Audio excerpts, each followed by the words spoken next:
The most painful relationships you will ever experience are not the ones where someone treats you obviously badly. Those are easier to walk away from. The most painful ones are the relationships where someone treats you just well enough to keep you there, but never quite well enough to make you feel genuinely valued. And the cruelest part is that you spend most of your energy in those relationships wondering what you could do differently, when the real question is why you keep staying. Being valued is not the same as being needed. It is not the same as being useful, convenient, or available. Real value is something felt consistently, not just when it is easy for the other person to offer it. And these 7 signs will tell you, more clearly than any conversation ever could, whether the person you are giving so much to actually values what you bring. The first sign is that they are consistently inconsistent with their effort. There are moments of warmth, connection, and genuine attention that feel like exactly what the relationship should be. And then, without explanation, the effort disappears. The inconsistency is not random. It follows a pattern where effort appears when they need something and retreats when they don't. People who truly value you don't have an off switch that activates the moment their immediate need has been met. The second sign is that your time is treated as infinitely flexible, while theirs is treated as precious. They cancel on you without much notice, but expect you to rearrange your life for their schedule.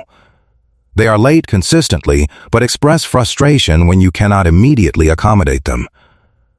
This is not a personality difference or a scheduling problem. It is a reflection of whose time is considered important in the dynamic, and the answer is telling you something you need to hear. The third sign is that they remember what matters to them and forget what matters to you. They can recall specific details about their own interests, their own concerns, and their own preferences with precision. But the things you have shared, the things that matter to you, the details of your life that you offered in moments of openness, seem to disappear. Memory is not random. People remember what they pay attention to, and people pay attention to what they consider worth their focus. The fourth sign is that your emotional needs are treated as inconvenient. When you bring a difficult feeling into the relationship, something shifts.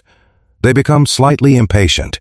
They offer solutions designed to end the conversation rather than responses designed to address the feeling.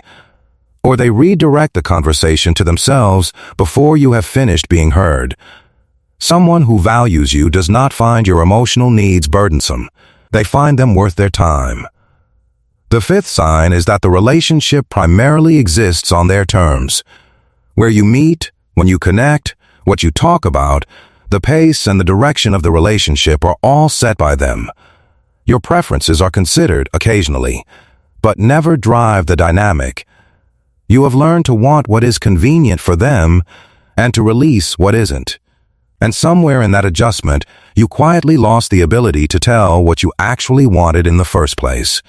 The sixth sign is that they show up fully for everyone except you. They are generous, attentive, and thoughtful with others in your presence.